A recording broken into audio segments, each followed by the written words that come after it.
켄트라는 미국의 신학자는 빌립보 교회의 분쟁과 불화가 있었다라고 말합니다.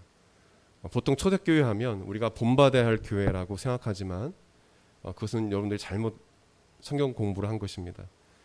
초대교회가 칭찬받는 교회도 있었지만 대다수의 교회가 다툼과 또 불화가 그런 분쟁들이 있었습니다. 또 음란과 우상 숭배도 교회 안에 있었습니다. 제가 초대교회 배울 때는 그렇지 않았는데요. 그 초대교회는 하나님 말씀대로 순종했던 교회들을 말합니다. 많은 교회들이 요한계시록에도 아시아의 7교회 중에 2교회만 빼고 다 하나님 앞에 책망을 받았어요. 무서운 책망을 받았습니다. 촛대를 옮기겠다고, 내가 너희 교회 공동체 가운데 임재하지 않겠다라고 말씀할 정도로 아주 강력하게 했습니다. 그리고 너희 믿음이 차든지 덥든지 하라. 왜 이렇게 미지근하냐? 내가 도저히 못 견디겠다. 토해버리겠다라고 말씀하셨어요. 교회를 향해서 예수님께서 계시하셔서 사도 요한을 통해서 말씀하신 거예요. 그래서 이 교회들을 초대교회들을 보게 되면 빌립보 교회도 분쟁과 불화가 있었다라는 것을 알 수 있어요. 그래서 이 빌립보서를 쓴 당시에 사도 바울은 로마로 압송되어서 제수의 신분으로 압송돼서 로마 감옥에 가택연금 당하고 그래서 그 감옥에 있으면서 빌립보 교인들의 소식을 듣습니다. 어떤 소식이냐? 그 교회에 다툼과 분쟁과 불화가 있었다라는 거예요. 이 빌립보 교회는 사도 바울이 2차 전도 여행 때 세운 그런 교회입니다.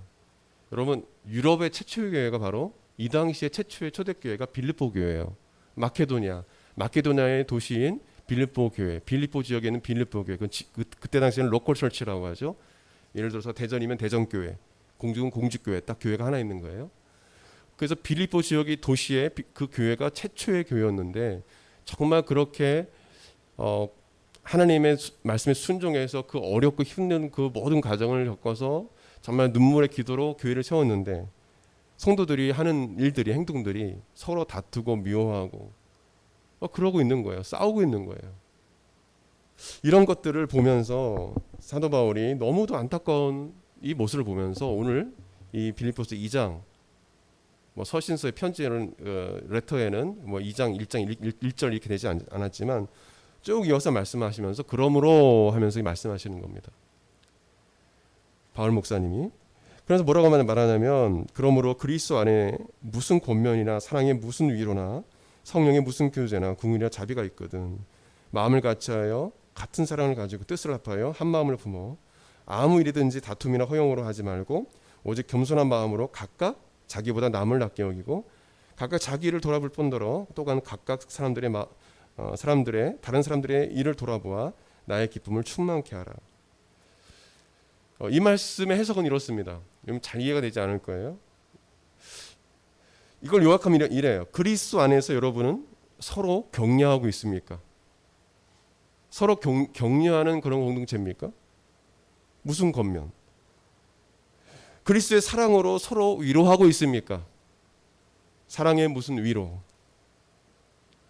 성령으로 교제하고 있습니까? 성령의 무슨 교제? 그러니까 교회 안에 성령 안에서 주님의 자녀로서 꼭 우리 청년들이 교회 안에 오면 큰 교회 같은 교회는 남자 여자들이 많으니까 자꾸 이성적으로 이렇게 대화를 하고요. 그거는 이제 하나님께서 짝을 맺어주면 교환해서 결혼할 수도 있지만 교회 안에서는 먼저 뭐냐면 성령 안에서 주님의 자녀로서 순수하게 교제하고 사랑할 수 있어야 된다는 거예요.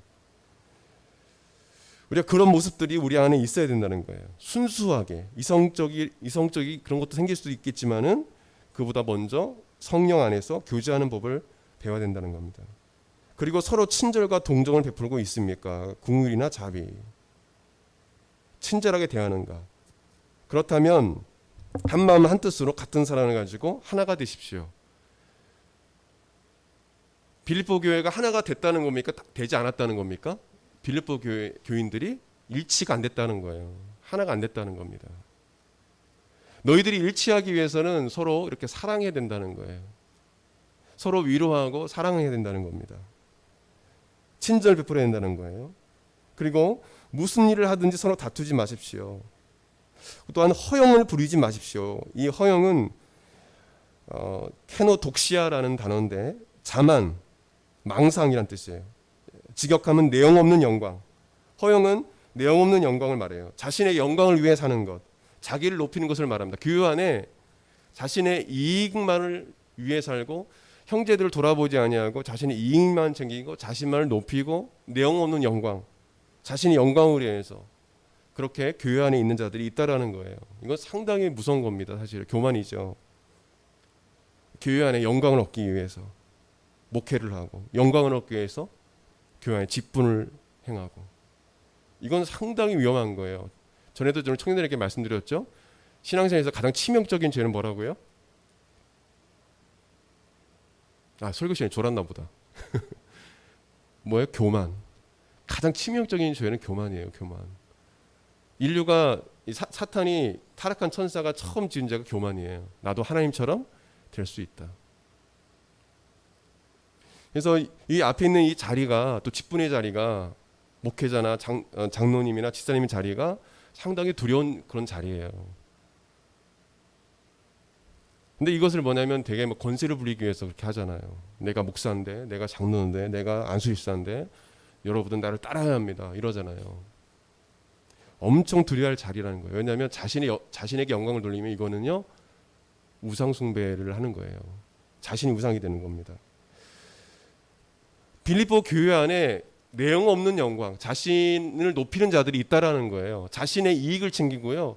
성도들은 어떤 사람들을 왕따시키질 않나 교회 안에 막 그런 일이 일어난다는 거. 어떻게 교회 안에 왕따시키는 일이 일어날 수 있습니까? 세상에서도 왕따시키면은 사람들이 지탄을 받는데 어떻게 교회 안에 왕따하는 일이 있을 수 있어요? 얼마나 잘났으면 왕따를 시킵니까? 자신의 이익 챙기고 형제들을 돌아보지 않는 일들이 빌립보 교회 안에서도 있었다는 겁니다. 2000년 전에도 있었다라는 거예요. 지금 그때와 지금 별다를 게 없어요. 그래서 뭐냐면 오직 겸손한 마음으로 상대방을 나보다 더 낮게 여기고 나의 일만 나의 이익만 챙기지 말고 성도들, 우리 지체들의 다른 성도들의 일을 좀 돌아보십시오. 이렇게 행함으로 내가 여러분을 생각할 때 기쁨이 충만할 수 있도록 해주십시오. 그래야 내가 감옥에 있지만 고통 가운데 있지만 내가 여러분의 그 서로 사랑한다는 소식, 서로 격려하고 서로 친절 베풀고 자기 이익만을 구하지 않고 서로 돌아보는 거를 소식을 들었을 때 나는 기쁨으로 충만할 겁니다. 좀 제 마음이 슬프지 않도록 해주세요. 그렇게 이야기하고 있는 겁니다. 사도 바울은요 눈물로 편지를 쓴 적이 여러 번 있어요. 고린도 교회 서신서 보면 눈물로 편지를 쓴다고 했어요. 목회자의 마음은 그런 거예요. 서로 다투고 싸우고 그러면요 마음이 되게 아픈 겁니다. 우리 한국 마라타 교회 안에 비록 적은 수의 우리 성도들이지만 여러분들이 서로 사랑하고 위로하고 주님 안에서 교제하시기를 축원드립니다. 꼭 이성적인 교제가 아니라 성령 안에서 교제하는 법을 배워야 됩니다. 하나님은 우리가 하나 되기를 원하세요. 서로 사랑하고 섬기기를 원하십니다. 빌립보 성도들에게 물론 좋은 점도 있었지만 그들은 가장 중요한 사랑과 섬김과 겸손을 잃어버렸습니다. 그래서 서로가 하나가 되지 못했다는 겁니다. 교회가 일치될 수 있는 건 또 교회뿐만 아니라 여러분들 학교에서 또 어떤 그룹에서 하나가 될 수 있는 거는 그리스도 안에서 서로 사랑하고 겸손하고 섬길 때 일치가 된다는 거예요. 여러분들이 학교에 있을 때도 여러분 학교에 어떤 동아리에 있거나 나중에 졸업해서 직장에 있을 때에도 여러분이 정말 환자들을 사랑하고 또 여러분 직장에서 어떤 사람들이 왔을 때 그 사람을 사랑하고 또 나중에 뭐 교수가 될 수도 있겠죠. 그래서 학생들을 사랑하고 그리고 그들을 섬기고 그리고 겸손해하고 내가 누군데 이게 아니라 겸손해하고 그렇게 할 때 그 학생들이 또 환자분들이 정말 의사분들이나 정말 여러분의 직장을 얻을 때 그 사람을 사랑하게 되는 거예요. 정말 하나가 될 수 있는 거죠. 잘 되지 않을 수 없어요. 잘 되게 돼 있는 겁니다. 사랑과 섬김과 겸손을 잃어버리면 교회 공동체에서 온전히 하나님을 이룰 수 없다라는 것을 말하고 있는 거예요. 여러분 안에 예수님께 주시는 사랑이 넘치길 바랍니다. 예수님처럼 겸손한 여러분이 되기를 바랍니다. 첫째도 겸손, 둘째도 겸손, 셋째도 겸손이에요. 꼭 겸손해야 합니다. 그래서 바울은 빌립보 성도들에게 예수님의 마음을 품으라고 말합니다. 5절 말씀 보게 되면 너희 안에 같이 읽겠습니다. 너희 안에 이 마음을 품으라. 곧 그리스도 예수의 마음이니. 예수님의 마음을 품으라는 것은 예수님이 가지셨던 마음을 동일하게 품고 생활하는 것입니다. 어떤 번역서에는 이 5절 말씀은 그리스도의 겸손을 본받아 예수님처럼 생각하고 예수님처럼 행동하십시오. 이렇게 번역을 했어요. 잘 번역을 했죠. 예수님처럼 말하고 예수님처럼 행동하십시오. 예수님처럼 생각하십시오. 또 어떤 번역서에는 예수님이 보여주신 태도를 가지십시오라고 번역하고 있습니다. 예수님의 그 생각, 말, 막 이런 행동들, 그 태도잖아요. 그런 것을 좀 배우라는, 그것은 뭐 겸손의 태도죠. 누구를 대할 때도 상대방을 나보다 더 낮게 여기고 섬기라는 것입니다. 쉽게 해석하면 예수님처럼 살아라, 예수님 닮은 삶을 살아라는 그런 의미입니다. 그렇다면 예수님께서 본으로 우리에게 보여주셨던 것은 무엇일까요? 우리 6절 말씀 같이 읽겠습니다. 6절에서 8절 시작.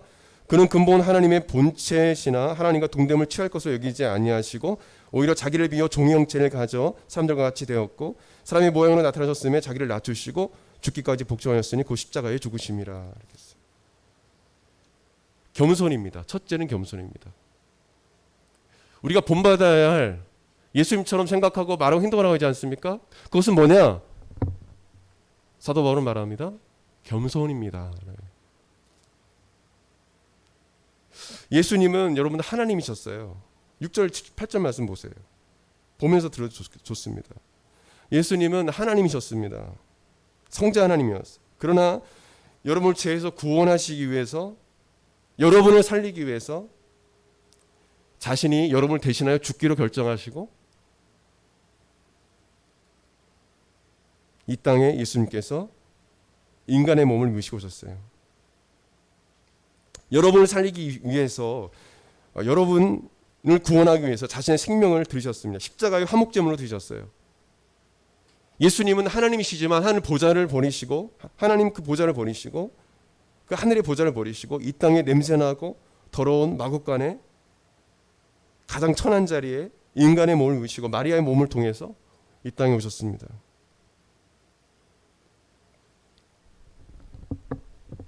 예수님은 완전한 사람의 모양으로 오셨고 종과 같이 되셨습니다. 겸손의 본을 보이셨어요. 예수님은 제자들의 그 발을 씻기시면서 자신의 손으로 직접 제자의 발을 씻기시면서 그들에게 겸손을 이야기했습니다. 이렇게 너희들도 서로 발을 씻기라 했어요. 제자들이 야고보와 요한을 비롯해서 많은 제자들이 서로 높은 자리에 앉으려 할 때 예수님이 이렇게 말씀하셨어요. 마가복음 10장 42절 45절 말씀 보게 되면 예수께서 불러다가 이르시되 이방인의 집권자들이 그들 임으로 주관하고 그 고관들이 그들에게 권세를 부리는 줄을 너희가 알거니와 너희 중에는 그렇지 않을지니 너희 중에 누구든지 크고자 하는 자는 너희를 섬기는 자가 되고 너희 중에 누구든지 으뜸이 되고자 하는 자는 모든 사람이 종이 되어야 하리라. 인자가 온 곳은 섬김을 받으려 함이 아니라 도리어 섬기려 하고 자기 목숨을 마른 사람의 대속물로 주려 함이라. 아멘. 너희들이 으뜸이 되고자 하느냐? 그러면 너희들이 섬기는 자가 되어야 된다. 여러분 어떤 자리에 있던 여러분은 나중에 결혼을 하고 가정을 이루고 직장을 얻고 했을 때 누구를 대하든 간에 그 사람을 섬기는 자가 되십시오. 그럴 때 그 사람들이 여러분들을 높이게 되는 것입니다. 여러분 자신 스스로 높이는 건 그건 높임받는 게 존경받는 게 아니에요. 주변에서 존경해야 하나님이 높여주셔야 존경을 받는 겁니다. 그럴 때 여러분 진정한 존경을 받는 거예요. 교만한 사람은요 자기가 존경받는 줄 알고 있어요. 근데 막 주변에서 수근수근 거는 것도 몰라요. 막 여기서 수근 저기서 수근. 근데 자기는 잘났대. 아주 잘하고 있대. 근데 그런 사람은 복을 받지 못해요. 항상 주변에 그런 사람들이 있어요. 그리고 관계에 어려움이 생겨요. 교만하면 관계에 어려움이 생겨요. 그리고 자꾸 주변 사람이 상처를 줘요. 막 자꾸 찔러요. 교만한 사람은 둥글둥글한데 누가 와도 그냥 둥글둥글하게 이렇게 해주는데 자꾸 이게 교만의 그 가시가 있어가지고 누가 오면 자꾸 찔러요. 그 사람 곁에 못 가요. 자꾸 아파가지고 상처를 입으니까 또 상처받을까 봐. 예수님 곁에는 수많은 사람들이 모였어요. 문둥병자, 그리고 문둥병자 사람들이 다 격리했잖아요. 격리시설이 있어야 할 사람들이 예수님께 다가오고 고침받고, 눈먼 소경, 말 못하는 사람, 귀신 걸린 사람, 냄새나는 사람, 혈류증 걸린 여인, 늘 막 피를 흘리잖아요. 사람들이 아우 이런 정말 그 싫어하는 사람이잖아요. 혈류증 걸린 여인, 가늠하다 걸린 여인. 예수님 곁에는 늘 뭐냐면 죄 짓고 나중에 회개하고 치료받은 사람들이 늘 따라다녔어요. 늘 천한 사람들, 약한 사람들. 예수님만 나타나면 사람들이 어디서 왔는지 그냥 막 수만 명의 사람들이 따라다녔어요. 왜 그랬을까요? 예수님은 겸손하셨기 때문에. 내가 하나님이야? 이렇게 안 하셨어요. 먼저 제자의 발을 씻기시고 본을 보이시고, 그리고 아주 약한 자들을, 연약한 자들을 사랑하시고, 남들이 다 외면하고 왕따시키는 사람들 다 품어주시고, 돌 무화과나무, 뭐 이제는 뽕나무라고 했지만, 삭개요, 세리 삭개요. 남들이 다 뭐냐면 창자처럼 취급하는 세리 삭개오가 그 돌 무화과나무에 올라가서 보고 있는데 예수님께서 삭개오를 부르시죠. 근데 그를 구원해 주시죠. 제사의 절반을 가난한 자에게 나누죠. 그리고 자신이 어떤 이익을 취한 것이면 사배로 갚겠다고 하죠. 완전히 변했지 않습니까? 예수님께 사람들에게 왜 다가올까요? 예수님의 그 겸손을 아니까. 여러분, 남을 무시하고 약한 자들을 무시하는 것 자체가 교만인 거예요. 주변에 이게 막 폐지 주는 분들, 아니면 또 이렇게 노숙자분들을 보면 불쌍한 마음이 들겠는데, 아우 냄새나, 아우 더러워. 교회 안에 그런 사람들 오면 아우 냄새나, 더러워. 교회는 뭐 깨끗한 사람이 모이는 곳입니까? 누구나 다 올 수 있는 곳이에요. 교회는요. 그런 사람들이 왔을 때는 냄새나도 안아줄 수 있어야 되고 손잡을 수 있어야 돼요.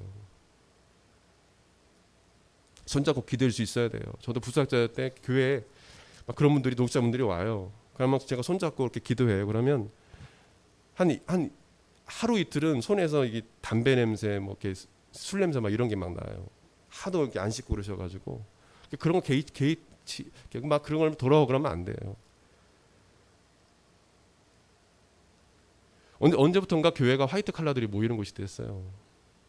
그리고 특수한 교회만 장애인들이 모이고, 특수한 교회만 노숙자가 모이고. 하나님이 교회를 그렇게 만드시지 않으셨거든요. 왜 이런 일이 날까요? 겸손하지 못해서 그렇습니다. 하나님 앞에. 예수님이 그렇게 살지 않으셨어요. 항상 약하고 어려운 사람들의 친구가 되셨죠. 남들이 정말 완당시킨 냄새나는 사람들에게 친구가 되셨죠. 예수님께서 마태복음 11장 29절 말씀에 제자들에게 이렇게 말씀하셨어요. 당부하셨어요. 나는 마음이 온유하고 겸손하니 나의 몽에를 베고 내게 배우라. 그리하면 너희 마음이 쉼을 얻으리니. 여러분, 교만한 사람은 만족하지 못합니다. 높은 지위에 올라도 만족하지 못합니다. 그리고 가정을 이뤄도 한 여자도 만족하지 않아요. 그냥 바람 피우는 거예요. 또 좋은 직장을 얻어도 만족하지 않아요. 난 더 높은 곳으로 올라갈 거야. 그리고 집을 한 채 얻어도 만족하지 않아요. 두 채, 세 채. 근데요, 겸손한 사람은, 하나님 앞에 겸비한 사람은요, 그냥 하나님께 주신 은혜에 감사해요. 나에게 주어진 직장, 또 나에게 짝져 주신 그 한 사람만 바라보고 살고요. 그 자녀들을 바라보고 살고, 또 주신 그 재물, 나에게 주신 거라 생각하고 이 테두리 안에서 감사하며 살아가요. 그러면 하나님께서 더 풍성히 내어주시는 거죠. 얘한테는 이걸 맡기면 교만하지 않겠구나. 우리 하나님의 사람들, 아브라함, 여러분 아시죠? 이사, 야곱, 뭐 요셉, 하나님의 사람들 다 거부였어요. 왜 그들에게 그렇게 부를 주셨을까요? 희한하죠. 성경에 보게 되면 구약 성경에 보면 가난한 사람들이 거의 없어요. 다윗도 그렇고 사울도 그렇고. 그래서 교회에서는 되게 가난하고 뭐 가르침도 있는데 그렇지 않아요. 성경에 보게 되면 잘 사는 사람들 많아요. 왜 그럴까요? 그걸 감당할 만한 믿음이 있으니까. 그걸 나눌 수 있는 믿음이 있으니까. 요새 그 일을 하지 않았습니까? 그죠? 창고를 열어서 나누기도 하고 그 가뭄 때. 그러니까 하나님이 사용하시는 거, 쓰시는 거예요. 형들이 요셉을 막 미워하고 구덩이에 쳐넣고 뭐 그렇게 팔아버리고 해도 그래도 뭐냐면 형들을 용서하는 거예요. 그만큼 겸손이 있으니까 하나님이 쓰시는 겁니다. 다니엘도 마찬가지고요. 여러분 하나님 사는 성경에 다 보십시오. 인물로 다 성경 공부해 보십시오. 다 겸손한 사람이었습니다. 그래서 하나님 예수님께서 말씀하신 거예요. 너 겸손해야 돼라고 말씀하시는 거예요. 교회 안에는 이런 분들이 많습니다. 요즘 뭐 성경 필사, 뭐 성경에 대해서 또 공부하는 책들도 너무도 많고요. 뭐 성경에 대해서 여러 가지 맥을 잡는 책들도 많고요. 예전에는 그런 것도 볼 수 없고 그냥 성경을 통해서 그냥 쭉쭉 봤었거든요. 그냥 너무 똑똑한 사람 너무 많아요. 물론 저도 그런 거 봅니다. 목회자니까 알아야 되니까. 근데 성경을 많이 아는 것보다 더 중요한 건 예수님처럼 예수를 섬기고 겸손하게 살아가는 것입니다. 아멘. 여러분 잘 아셔야 돼요. 성경을 아는 건요. 충분히 알 수 있어요. 깊이 연구할 수 있어요. 많이 여러분들이 알 수 있어요. 그러나 너무나 더 많이 아는 사람도 많아요. 예? 주변에 많습니다. 하나님은 그러라고 성경을 주신 게 아니에요.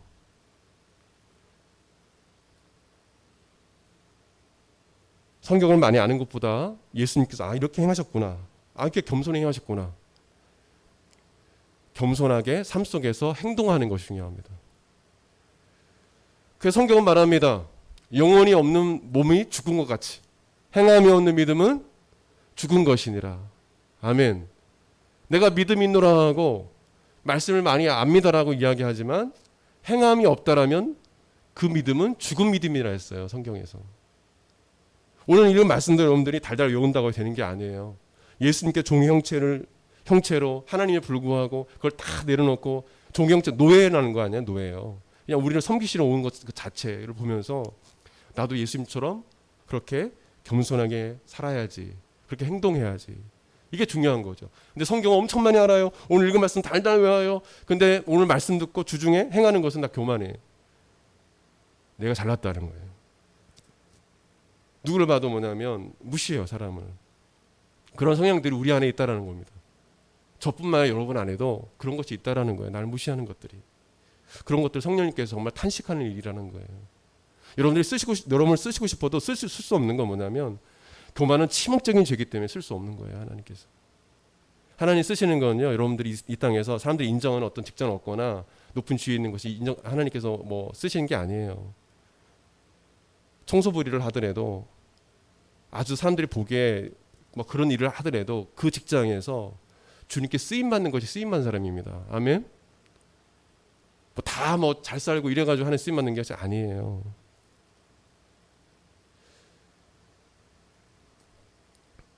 그래서 행함이 너무 중요하다는 것을 여러분 기억하길 바랍니다. 예수님께서 십자가에 죽으신 것처럼 그렇게 자신을 좀 낮추시고 겸손히 행하시길 바랍니다. 다시 한번 말씀드리지만 오늘 성경에도 나와 있듯이 사람의 모양으로 나타나셨음에 자기를 낮추시고 십자가에 죽으셨다라고 말씀하셨어요. 결국에는요. 예수님께서 십자가에 달려 죽으신 그 과정 속에서 예수님께서 막 화를 내시거나 들리시 이런 게 없어요. 로마 군인들이 뺨을 때리고요. 뺨을 치고요. 침을 뱉고요. 갈대로 머리를 막 치고 이게 왕의 홀이라는 거예요. 이거 넌 들어봐라. 가시관을 씌워가지고 이 면류관이 한번 써봐. 조롱하고 아무 말도 안 하셨어요. 하나님이시잖아요. 천사를 동원해서 그냥 다 죽여라 할 수도 있어요. 십자가에서 다 죽여버리라 할 수도 있어요. 근데 아무 소리 안 하셨어요. 그냥 주님, 저들의 죄를 용서해 주세요. 저들이 하는 죄를 알지 못합니다. 이렇게 예수님께서 아마 눈물을 흘리셨을 거예요. 저들은 저들의 하는 죄를 알지 못합니다. 주님 아시죠? 그래서 죄를 짓는 거예요. 하나님, 저들의 죄를 용서해 주세요. 제가 죽겠습니다. 하고 그만하시고 가신 거예요. 그래서 여러분, 우리가 신앙생활에 있어서 겸손히 행하는 것이 중요함을 여러분 기억하시길 바라고, 그럴 때 여러분들이 정말 사람들과 하나가 될 수 있고 존경받는 사람이 될 수 있다는 것을 기억하시면, 두 번째로 마지막으로 보게 되면 예수님께서 보여주신 본은 무엇입니까? 하나님 뜻에 순종하는 거였습니다. 8절 말씀 한번 읽읍시다. 시작. 사람의 모양으로 나타나셨음에 자기를 낮추시고 죽지세요 죽기까지 복종하셨으니 그 십자가에 죽으십니다. 이 복종은 히페코스라는 헬라어 단어인데 순종이라는 단어입니다. 비슷한 단어 순종. 죽기까지 복종하셨다는 이 말씀은 어떤 말씀일까요? 죽기까지 복종한 십자가에 죽으셨다. 이것은 성부 하나님께서 맡겨주신 그 사역, 구원의 사역을 위해서 그 사역에 순종했다는 겁니다. 그 사역의 순종함으로 다 이루셨다는 그런 말씀이고요. 예수님의 순종은 십자가에 죽기까지의 순종이었다는 것을 말하고 있습니다. 자신의 생명을 내어주시는 그런 순종이었다는 것을 말씀하고 있는 것입니다. 그냥 순종이 아니라 자신의 생명을 내어주는 그런 순종. 하나님 뜻이라면 내 생명도 걷어가 주십시오라는 순종이라는 거예요. 예수님 그런 순종을 하셨다는 겁니다. 예수님은 십자가에 죽으시기까지 하나님의 뜻에 복종하셨습니다. 예수님은 대제사장과 장로들이 보낸 무리들에게 잡히시 전에 겟세마네 동산에서 하나님의 뜻이 이루어지기를 간절히 기도하셨습니다. 누가복음 22장 42절 말씀에 아버지여 만일 아버지 뜻이거든 이 잔을 내게서 옮기시옵소서. 그러나 내 원대로 마옵시고 아버지의 원대로 내기를 원하나이다. 이렇게 기도하셨어요. 따라해 봅시다. 내 원대로 마옵시고 아버지의 원대로 내기를 원하나이다. 이게 진정한 순종이에요. 내가 원하는 것은 있지만 하나님 뜻에 순종하겠습니다. 여러분 그렇게 살겠다라고 한번 그런 분들 손 들어보세요. 아멘. 하나님의 뜻이라면 그냥 제가 순종하겠습니다. 그러면요 평안해요. 이게 하나님의 뜻이라면 제가 순종하겠습니다. 예수님도 그렇게 사셨거든요. 이 방법이 하나님 뜻이라면 순종하겠습니다.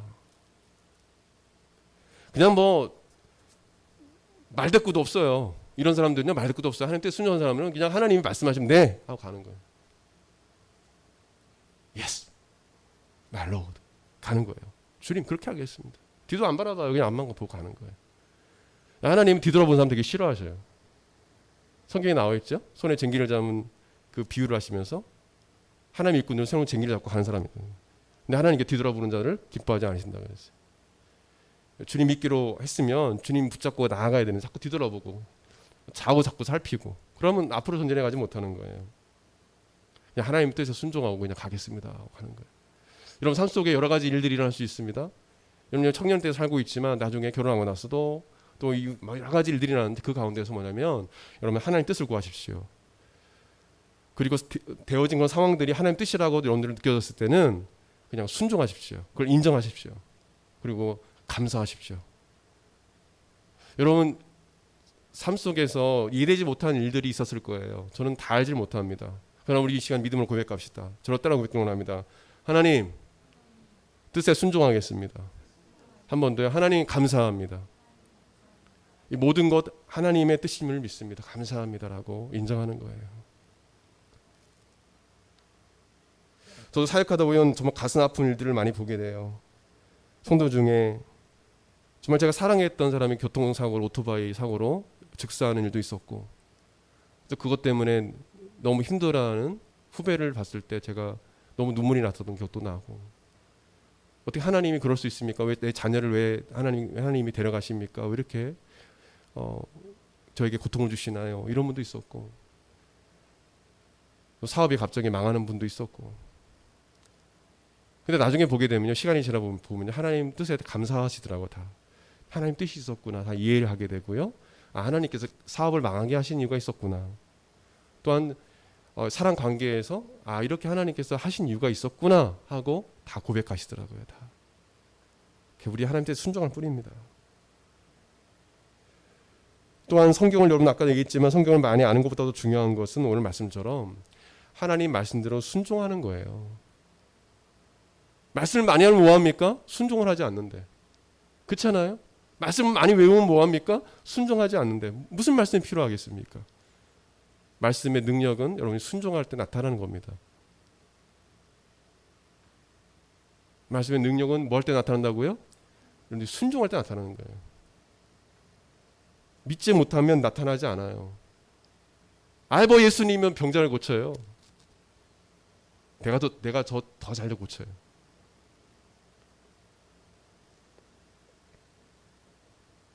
뭐 예수님이 뭐 필요한 것들 채워주세요. 그러면 제가 열심히 일해서, 물론 열심히 일해서 보는 거지만 하나님께서 그것도 은혜 주셔 허락해 주셔야 되는 거예요. 그것을 많은 사람들이 몰라요. 성경에 나와 있는 예수님에 관한 모든 말씀을 우리가 믿고 나갈 때 예수님께서 여러분들에게 능력을 행하시는 것입니다. 성경에 보게 되면 믿는 자에게 표적이 따르니라 말씀하셨어요. 내 이름으로 귀신을 쫓아내며, 마가복음 끝장 보게 되면 믿는 자에게 이런 표적이 따르니 내 이름으로 귀신을 쫓아내며 새 방언을 말하며 뱀을 집어 올리며 무슨 독을 마셔 해를 받지 않으며 병든 자에게 손을 얹으면 나으리라 말씀하셨어요. 예수님께서 믿는 자에게 주님이 역사하신다고 했어요. 기도도 마찬가지예요. 하나님의 그 말씀 뜻에 그 하나님 말씀을 믿고 기도하는 사람과 또 막연히 무슨 주문을 내오시 기도하는 사람 너무 다르죠. 하나님의 말씀을 믿고 그 말씀을 의지해서 기도하는 사람은 달라요. 하나님의 응답을 받는 놀라운 기적이 있는 것입니다. 말씀을 정리하기 원합니다. 여러분 예수님처럼 온유하고 겸손하십시오. 영혼 구원을 위해서 이웃을 겸손히 섬기십시오. 또한 하나님의 뜻의 말씀에 절대적으로 순종하십시오. 이러한 삶을 살 때 하나님께서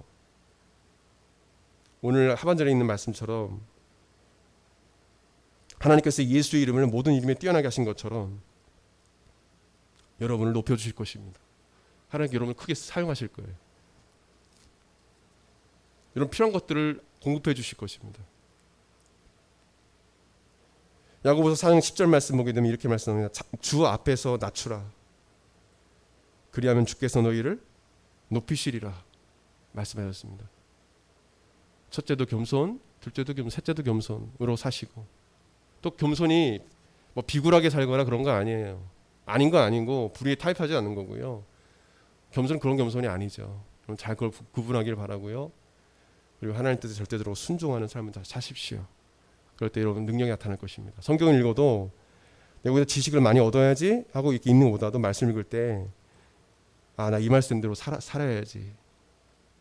한 장을 읽어도 머릿속에 지식만 쌓아놓는 것이 아니라 이 말씀 속에 영적 의미를 깨달아 알아서 하나님이 일하심의 원리를 알고 하나님의 성품을 깨달아 알고 내가 잘못한 건 무엇이 있는가 죄를 회개하고 돌이키고 내가 이렇게 살지 말아야지 하고 큐티아 말씀을 묵상하는 그런 사람이 되어야 됩니다. 아멘. 그럴 때 여러분 진정한 변화가 있을 거예요. 신앙의 성장이 있을 것입니다. 근데 그렇지 않으면요, 제가 말씀드리지만 신앙의 성장은 없어요. 성장할 수가 없어요. 늘 그 자리인 거예요. 저는 아침에 구약 한 장을 깊이 묵상합니다. 속독하지는 않고요. 또 자기 전에 신약 성경을 쭉 지금 고린도 후서 지금 읽고 있는데요. 쭉 읽어가는데 말씀을 읽을 때 저는 항상 그렇게 생각을 해요. 그 말씀대로 살아야지. 그리고 깊이 묵상해요. 그럼 뭐 1시간이 지날 수도 있고 1시간 반이 지날 수도 있어요. 생각하고 기도하는 거예요. 계속 여러 번도 그 부분을 좀 읽고 그 구절, 은혜 받은 구절을 되새기고 또 기록을 해서 또 그거 다시 보고 또 다시 보고 그 삶을 살아내는 것이 너무 크리스찬 삶이니까 그리스도인, 크라이스트, 예수 그리스도를 따르는 자, 예수님을 팔로우하는 자가 그리스도인 아닙니까? 내가 그리스도인이라면 예수님과 같이 겸손하고 예수님처럼 하나님 뜻에 복종하는 삶을 살아야 되겠죠. 그것을 말씀해 주시는 거예요. 여러분 어떤 위치에 있든지 빌립보서 2장 1절부터 11절 말씀 꼭 기억하십시오. 어떤 직장 생활에도 꼭 빌립보서 2장 1절 10절 11절 말씀 또 읽으십시오. 뭐가 문제가 생길 때 또 읽으십시오. 그때 여러분 이 말씀대로 살 때요 놀라운 일들이 오면 직장 생활을 가는데 여러분들이 어떤 곳에 있든지 하나님께서 높이신 놀라운 일들이 일어날 것입니다. 역사하실 것입니다. 우리 다 같이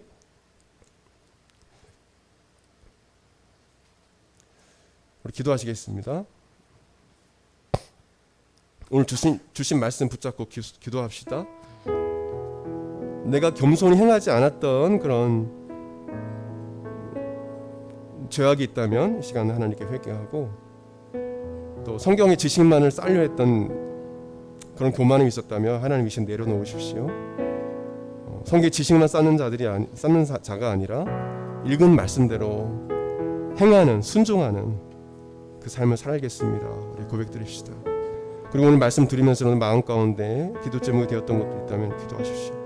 우리 다 같이 눈 감고 기도하겠습니다. 기도하시겠습니다. 하나님 아버지 감사합니다. 아버지, 빌립보서 2장 1절 11절 말씀은 너무도 중요한 말씀임을 고백합니다.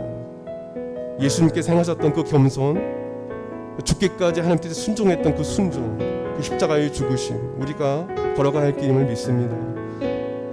세상 사람들은 서로 높아지길 원합니다. 유명해지길 바라고, 또 하나님 아버지 또 좋은 위치에 있길 원하고,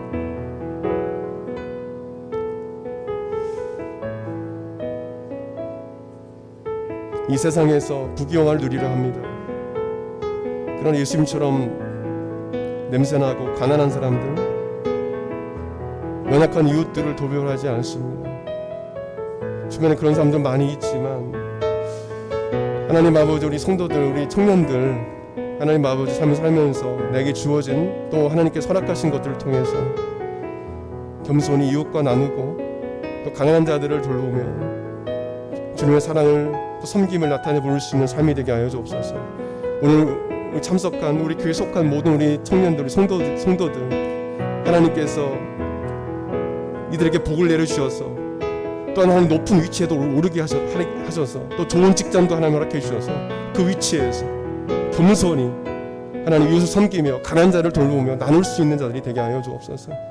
하나님 또한 하나님 뜻에 순종하며 하나님 말씀 읽은 말씀대로 순종하며 살아가는 정말 살아있는 믿음을 가진 자가 되게 하여 주옵소서. 그래서 예수님처럼 그렇게 아름답고 예수님처럼 그런 성경의 삶을 삶으로, 예수님처럼 그런 겸손과 사랑의 삶을 삶으로 세상에서 존경받고 또 하나님의 이름을 높여드리는, 하나님께 영광 돌리는 자들이 다 되게 하여 주옵소서. 하나님, 우리 교만함을 아버지 회개합니다. 또 하나님 뜻을 인정하지 아니하고 하나님 뜻임에 불구하고 내 마음에 인정하지 않고 하나님 원망했던 죄를 용서합니다. 하나님 회개합니다. 아버지 용서하여 주옵소서. 우리의 교만한 죄를 용서하여 주옵소서. 하나님 아버지 인정하지 않았던 죄를 용서하여 주옵소서. 주님의 뜻이라면 감사합니다. 주님의 뜻이라면 순종하겠습니다. 하나님, 이것이 하나님의 뜻이라면 하나님 감사합니다. 하나님 믿음으로 나아가는 우리 모든 성도들에게 하여 주옵소서. 오 하나님 아버지 감사합니다. 모든 불안과 두려움이 사라지게 하여 주옵소서. 예수 이름으로 하나님 모든 불안과 두려움이 사라질지어다. 오 하나님 아버지 역사하여 주옵소서. 귀하신 예수님의 이름으로 감사하며 기도드립니다. 하나님 아버지, 예수님처럼 저희들 겸손하게 살게 하여 주옵소서. 예수님처럼 하나님 뜻에 복종하는 삶을 살게 하여 주옵소서. 하나님의 뜻이라면 저희들 감사할 수 있는 믿음 주십시오. 어떤 문제가, 어떤 상황이 내게 와도 하나님 뜻을 구하고 또 하나님 뜻대로 순종할 수 있는 자들이 다 되게 하여 주옵소서. 감사드리며 귀하신 예수님의 이름으로 기도드립니다. 아멘. 우리 다 같이 일어나셔서 찬송가 88장 우리 찬양 부르시고 축도로 마치도록 하겠습니다. 찬송가 88장 다 같이 일어나서 찬양하겠습니다.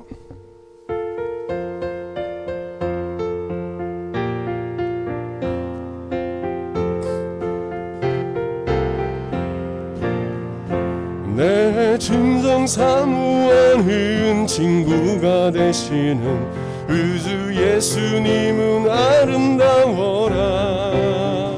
산 밑에 백합하여 빛나는 새벽별 주님 영원할 길 아주 없도다. 내 맘이 아플 적에 큰 위로 되시며 나 외로울 때 좋은 친구라. 저 산 밑에 백합 빛나는 새벽별 이 땅 위에 비길 것이 없도다. 내 맘의 모든 염려 이 세상 고락도 주님 항상 같이 하여 주시고 시험을 당할 때에 악마의 괴교를 즉시 물리치사 나를 지키네. 아멘. 온 세상 날 버려도 주 예수 안 버려 끝까지 나를 돌아보시니 주는 저 산 밑에 백합 빛나는 새벽별 이 땅 위에 비길 것이 없도다. 내 맘을 다하여서 주님을 따르면 길이 나를 사랑하리니 물불이 두렵지 않고 창검도 겁없네. 주는 높은 산성 내 방패시라. 내 영혼 먹이시는 그네 누리고 나 친히 주를 뵙기 원하네. 주는 저 산 밑에 백합 빛나는 새벽별 이 땅 위에 비길 것이 없도다.